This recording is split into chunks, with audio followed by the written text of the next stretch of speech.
সময় আর সুযোগ সবসময় কিন্তু একরকম যায় না। সেটা কেমন? যেমন আজকে আপনার যে সময় যাইতেছে বা বর্তমান যে অবস্থা যাচ্ছে, এটা কিন্তু কিছুদিন গেলে থাকবো না। কিন্তু এই না থাকার মধ্যে অনেক কথা আপনাকে শোনা লাগবে। সেটা হলো যে আপনি যদি সফলতা না হন, এটা সবচেয়ে বড় কথা হবে। কিন্তু সফলতা যদি হইতে চান, তাহলে এটা কিন্তু নিজেকে হওয়া লাগবে। আপনাকে কেউ কিন্তু আগায় দিবে না। সেইজন্য আপনাকে অবশ্যই এখনই সময় যে আপনাকে কাজে নামতে হবে। সেটা কি কাজ? ছোট বড় বলে কোনো কাজ নাই। কাজ হলো নিজের কাছে। নিজে যদি করতে পারেন, তাহলে কিন্তু আজকে থেকেই কিন্তু আপনাকে শুরু করা লাগবে। আজ এবং কাল এটা হলো ফাঁকি। আজকের কাজ আজকে করা লাগবে। যেমন আমি প্রতিদিন আমরা সহ আমার ভাই আছে, সবাই মিলে কিন্তু আমরা এই কাজগুলো করি। যে এই বাড়ির কাজ যদি আমরা না করি, যে কাজগুলো করবো, তাহলে কিন্তু এই যে গরুগুলো আছে, এগুলা কিন্তু না খায় কিন্তু মারা যাবো। কারণ হলো যে তারা কিন্তু অবলা জীব প্রাণী। তাদের খাবারের ব্যবস্থা প্রতিদিনই করতে হবে, এবং না করলে তারা কিন্তু না খায় থাকবে।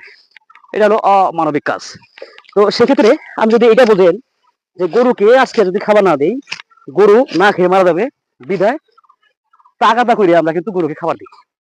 সেক্ষেত্রে তাহলে এই এক হিসেবে যদি আমি নিজের বাস্তবিক জীবনের সাথে মিলাই, সেটা কিন্তু এই একই ধরনের হওয়ার কথা। যে আমি চাকরি পাই নাই বলে আমি কাজ করলাম না, আমি বড় কোনো শিল্প কারখানায় কাজ পাইলাম না বলে কাজ শুরু করলাম না। কিন্তু যদি আজকে যদি আপনার সামনে নাগালের মধ্যে যে কাজটাই আছে, সেটা যদি আপনি শুরু করে দেন, তাহলে আগামী 7 দিন পরে কিন্তু আপনি একটা চেঞ্জ দেখতে পাবেন, পরিবর্তন পাবেন। ঠিক কেমন পরিবর্তন? যে আজকে যদি কাজ শুরু না করেন, তাহলে 7 দিন যে গ্যাপ হইলো, এই 7 দিন কিন্তু আপনাকে কেউ টাকা দিবে না। আবার যদি কাজ শুরু করেন, এই 7 দিন পরে কিন্তু আপনি একটা, যদি 500 করে হাজার ধরেন, 5 7 3500 টাকা পাবেন। এটা কিন্তু কেউ দিবে না। তো অতএব কে কি বললো এটা যদি আপনি শরম করেন, লজ্জা করেন, তাহলে কিন্তু জীবনে ইনকাম করা পারবেন না। এখন সামনে যে কামই হোক, যে কাজই হোক, আপনার গণ্ডির মধ্যে যদি পড়ে আপনি করবেন, আর যোগ্যতা অনুযায়ী ট্রাই করবেন, চেষ্টা করবেন। সফলতার মালিক হচ্ছে আল্লাহ। তো এই জন্য আমার বার্তা সবসময় এক জায়গায়, যে আমি যে অবস্থায় আছি, যেভাবে আছি, বাড়ি থাকলে বাড়ির কাজে হেল্প করা লাগবে, অন্য জায়গায় থাকলে অন্য জায়গায় কাজ করা লাগবে। তো এই হলো মানুষ। বাঁচতে হলে কর্ম করতে হবে, স্বাভাবিক। কর্ম কোনো ছাড়া আপনার সফল হওয়ার কোনো সুযোগ নাই। তো এই জন্য যে কোনো কাজ আপনার আসুক, কাজ করা লাগবে, কাজ শুরু করতে হবে। তারপরে একটা পর একটা অভিজ্ঞতা হলে তখন নতুন কাজে সন্ধান করতে পারবেন। বসে থাকার কোনো সুযোগ নাই, এখনই সময় কাজ করার। অতএব বসে থাকলে হবে না, পোকা। তো এই জন্য বলি যে সময় থাকলে সাধন করতে হবে, সময় গেলে সাধন হবে না। এটা কিন্তু সবাই বলে, মনীষীরা বলে। এই জন্য সবাইকে আমরা কাজের পরামর্শ দিচ্ছি, কাজ করতে হবে, কাজের কোনো বিকল্প নাই।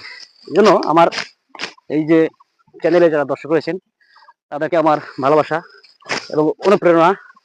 আমার জন্য দোয়া করবে, সবাইকে দোয়া করবো, যেন সবাই সবার জায়গা থেকে সফল হতে পারে।